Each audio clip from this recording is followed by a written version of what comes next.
மகா கும்பமேளா விழாவை உலகத்தின் அனைத்து தரப்பினரும் மிக மிரட்சியுடன் பிரமித்து பார்க்கிறார்கள். காரணம் நாகசாதுக்கள். 12 வருடங்களுக்கு ஒரு முறை தீர்த்தமாட படை திரண்டு லட்சக்கணக்கில் வருகிறார்கள். மகா கும்பமேளாவின் மையமாக உள்ளார்கள். யார் இவர்கள், எங்கிருந்து வருகிறார்கள், திருவிழா முடிந்து எங்கு செல்கிறார்கள் என நாகசாதுக்களை பற்றி தான் இப்போது உலகமெல்லாம் பேச்சாக இருக்கிறது. மகா கும்பமேளாவில் பக்தர்களின் கடலில் நாகசாதுக்கள் தனித்து நிற்கிறார்கள். சாம்பல் பூசிய உடல்கள், பயங்கரமான தலைமுடி, குறைந்தபட்ச ஆடைகளுடன், மணிகள், மாலைகள், புகைப்பிடிக்கும் மர குழாய்களுடன் இந்த மாயவாதிகள் உலகம் முழுவதிலிருந்து வரும் பார்வையாளர்களின் கவனத்தை ஈர்க்கிறார்கள். நாகசாதுக்களின் தோற்றத்தை பண்டைய இந்தியாவில் இருந்து அறியலாம்.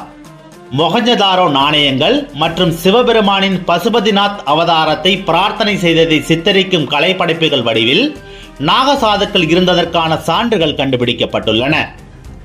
சங்கராச்சாரியார் 4 மடாலயங்களை நிறுவிய போது அவற்றின் பாதுகாப்பு குறித்து அதிக அக்கறை காட்டினார் என்று கூறப்படுகிறது. இதை நிவர்த்தி செய்வதற்காக சனாதன தர்மத்தை பாதுகாக்க அச்சமற்ற பற்றற்ற நபர்களை கொண்ட 7 குழுக்களை அவர் உருவாக்கினார். இந்த போர் வீரர் துறவிகளின் குழு இறுதியில் நாகசாதுக்கள் என்று அறியப்பட்டது. சமஸ்கிருதத்தில் நாகா என்ற சொல்லுக்கு மலை என்று பொருள். ஆன்மீக அறிவொளியை தேடுவதற்காக பெரும்பாலும் முழுமையான தனிமையில் மலைகளில் அல்லது அதை சுற்றி வாழ்பவர்களை குறிக்கிறது. நாகசாதுக்கள் இமயமலையில் வாழ்பவர்கள் என்று சொல்லப்படுகிறது. இந்த துறவிகள் வாள்கள், திரிசூலங்கள், கதாயுதங்கள், அம்புகள் மற்றும் வில் போன்ற ஆயுதங்களை வைத்திருந்தனர்.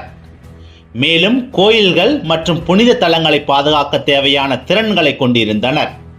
உண்மையில் முகலாய இராணுவம் மற்றும் பிற படையெடுப்பாளர்களிடமிருந்து சிவன் கோயில்களை பாதுகாப்பதில் நாகசாதுக்கள் முக்கிய பங்கு வகித்ததாக நம்பப்படுகிறது. நாகசாதுக்களின் வீரம் பற்றி கியான்வாவி போரில் பதிவு செய்யப்பட்டுள்ளது. அங்கு நாகசாதுக்கள் முகலாய பேரரசர் அவுரங்கசீப்பின் சிறப்பு இராணுவத்தை தோற்கடித்ததாக கூறப்படுகிறது. வாரணாசி மீதான அவுரங்கசீப்பின் 2வது தாக்குதலை விவரிக்கும் உள்ளூர் நாட்டுப்புற கதையின்படி காசி விஸ்வநாத் ஜோதிர்லிங்கத்தை பாதுகாக்க சுமார் 40,000 நாகசாதுக்கள் தங்கள் உயிரை தியாகம் செய்ததாக கூறப்படுகிறது. நாகசாதுக்கள் தியானம், யோகா மற்றும் நாம ஜபம் ஆகியவற்றின் கடுமையான விதிமுறைகளை பின்பற்றுகிறார்கள். மேலும் பொருள் உடைமைகள் இல்லாமல் வாழ்கிறார்கள். பெரும்பாலும் குகைகள் அல்லது ஆசிரமங்கள் போன்ற தனிமைப்படுத்தப்பட்ட அமைப்புகளில் வாழ்கின்றனர்.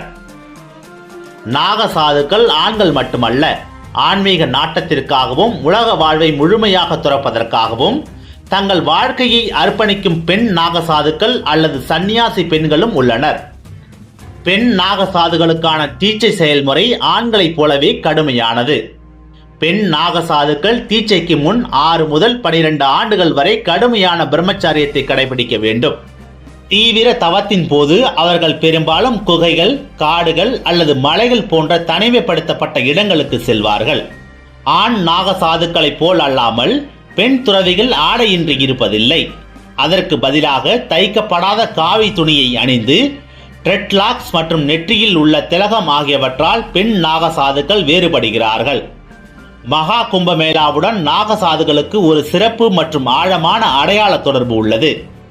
இந்தியாவில் சுமார் 4 லட்சம் நாகசாதுக்கள் உள்ளனர். மேலும் மகா கும்பமேளாவில் அவர்களுக்கு முதல் குளியல் உரிமைகள் வழங்கப்படுகின்றன. நாகசாதுக்கள் தங்கள் வழியில் செல்லும் போது தற்காப்பு திறன்களை வெளிப்படுத்துகிறார்கள் மற்றும் புனித மந்திரங்களை உச்சரிக்கிறார்கள். ஆற்றங்கரையில் நாகசாதுக்கள் புனித நீராடுகிறார்கள். இது பாவங்களை சுத்தப்படுத்துவதற்கும் ஆன்மீக வளர்ச்சியை வளர்ப்பதற்கும் நம்பப்படும் ஒரு சடங்காகும். இதன் பின்னரே மற்ற பக்தர்கள் புனித நீராட செல்வார்கள். நாகசாதுக்கள் தங்கள் அசாதாரண ஆன்மீக சக்திகள் மற்றும் அசைக்க முடியாத பக்திக்காக மதிக்கப்படுகிறார்கள்.